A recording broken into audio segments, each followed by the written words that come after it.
I think the penalty was a pretty harsh one, to tell you the truth, and then it was hard roads from there. But it was good for us in a way, because this is what we've got to get used to. I mean, Royal Salt Lake was so up for the game, and every team's going to be up for it now, and we've got a bit of a target on our backs, and it was something that now we understand what, for real, what every single game that we have to play, we have to be up for. Any update on Jermaine Defoe's status? I'm getting a scan today, so we'll see from there. Anybody else missing, Ryan? It's hard to see from our vantage point here. From the corner that you're in? The corner. How dare they put you right here? We've got a couple of knocks. So Julio's got a knock. Daniel's got one as well, and Ozo's still out. And I think that's it.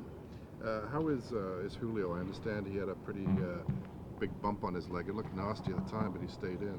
Yeah, it's more of a contact one, so they're easier to deal with than obviously strains or things like that. So hopefully with a bit of ice, and he'll be fine. With Jermaine, is this something that you're not going to rush if there's any chance of some sort of injury, that it's early in the season, just give him some time? Or? Of course, yeah. No matter if it's Jermaine or any player, I won't risk just one game for the sake of losing him from any.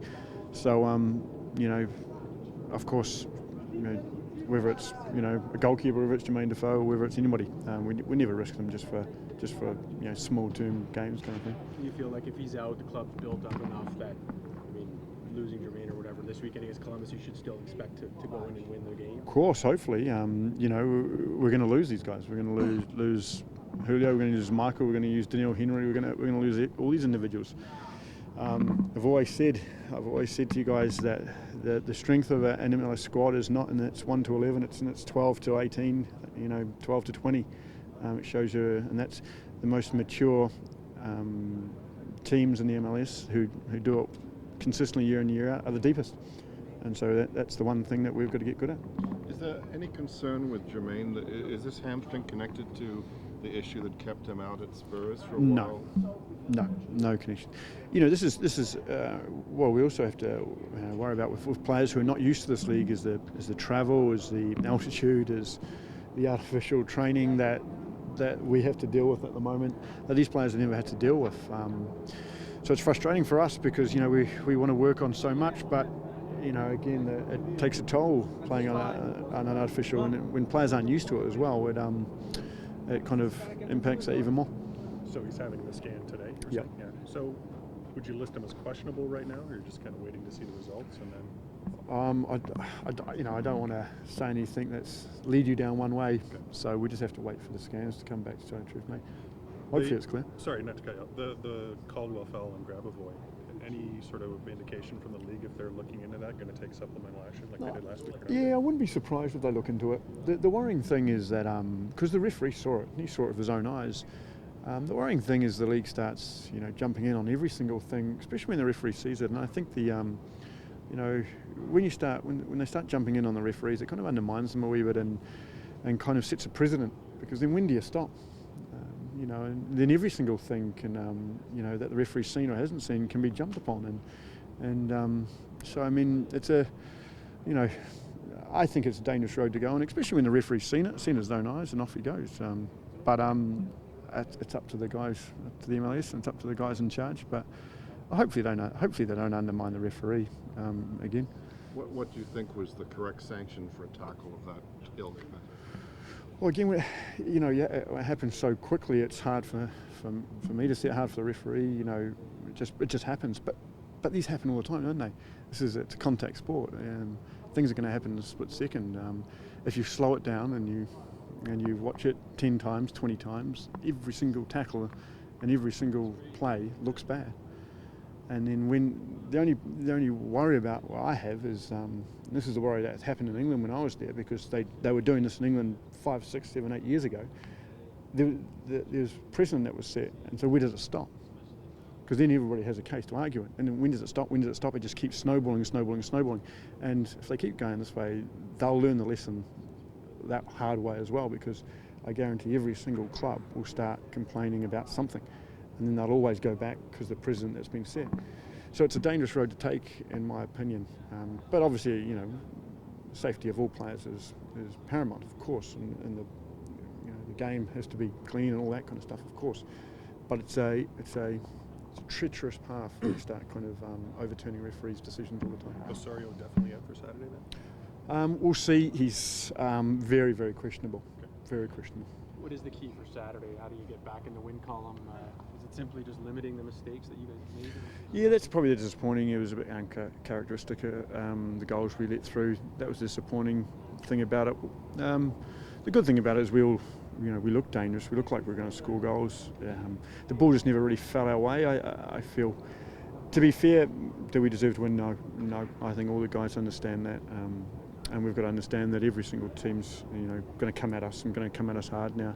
So it's a good lesson for all of us to learn.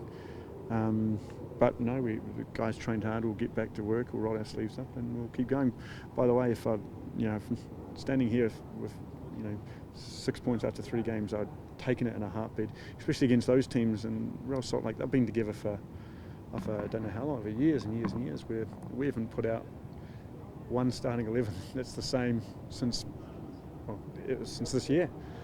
So it's going to take us a wee bit of time, but hopefully we can win games on the way, and until we kind of get to know each other even better and better. Injuries are part of the game, but do you feel, given the preseason you've had, and even you missed a couple of key pieces as these games have gone on, do you think it's just the normal amount, or do you feel like you're kind of the black cats run in front of you or something? No, never. There's never bad luck in that. I think it is an abnormal amount, but it's an abnormal situation that we're in. We've got guys coming in from other leagues, guys coming in late because of visa issues, guys coming in because of contract issues are all different. So it's a very abnormal pre-season that we're in terms of, all the other teams, all the other players knew exactly what they're getting into, knew exactly everything. And we didn't. Hindsight's a lovely thing. We'd probably do a few things a wee bit different, but I think just because of the abnormal kind of situation that we're in at this time, probably came to those kind of conclusions. And especially now that what's hurting me is that this winter's kind of killed us as well. We're going from different surfaces, and when the guys are only used to a certain surface, it takes a toll. But it's a really good learning experience for us as a management and as a club moving forward as well.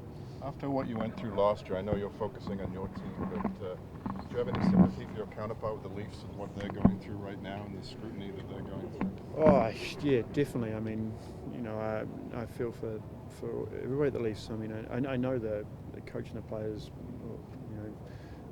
not brilliantly, but I know them enough that they're hurting more than any fan out there in Toronto, and they'll be doing as much as they can. But again, you've got to believe in what you're doing, and you've got to be strong, and hopefully they can win the next 6 and get in, which they're more than capable of doing. Bradley back in time for Saturday's game? Yep, he'll be back, but again, I'll be praying to whoever God anybody wants to believe in that he comes out of that safely. Have you had, in a situation like this, do you have a conversation with Jurgen and say, can you limit him to 45 minutes or anything like that? Is a conversation like that taking place or no? I mean, this is USA Mexico as well. It's preparation for a World Cup. We've got to look at all situations, but selfishly, yeah, I'd love to not even be there, but for the benefits of all parties, then hopefully puts in a good performance. Hopefully, they win, and hopefully they get all organised, and it's another little step moving forward for hopefully the US to have a successful World Cup. You got Issy signed and you got him in action, wasted no time. What is he going to give you?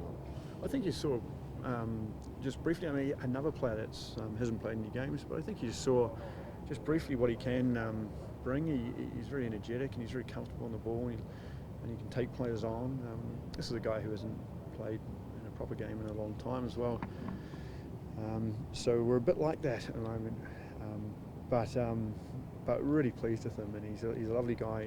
Again, Canadian international, which is really important to keep that little group together, and hopefully we can see even more of him.